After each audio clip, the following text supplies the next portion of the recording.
Hi friends, అందరికి నమస్తే. నేను వరలక్ష్మి వ్రతం పూజ చేస్తున్నాను. గణపతి పూజ చేయాలి కదా, ఫస్ట్ గణపతి పూజ చేస్తాను. గణపతి పూజ వరకే నేను వీడియో తీసాను, ఎందుకంటే 2-3 గంటలు పట్టింది టైము పూజ చేయటం. నేను అంత వీడియో తీయలేను కాబట్టి కొంచెమే తీసాను, చెప్తాను. నేనైతే కలుషం పెట్టుకోలేదు. అది తల్లిగారి నుండి అన్న అత్తగారి నుండి అని రావాలంట. మా అత్తగారు చేసేది కాదు, మా అమ్మ చేసేది కాదు.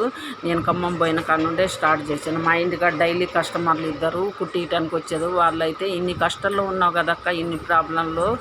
నేను శుక్రవారం రోజు పాలు బొంగిలిస్తూ ఉంటే ఆ రోజు వచ్చారు. వాళ్ళు ప్రసాదం తీసుకొని, నీవు వరలక్ష్మి వ్రతం చేయరాదక్క, చీర జాకెట్ పూలు గాజులు పెట్టు, అంత ఆరంభం చేయకపోయినా పర్వాలేదు, మామూలుగా చేయరాదు అని చెప్పారు. నేను అప్పటి నుండి స్టార్ట్ చేసాం.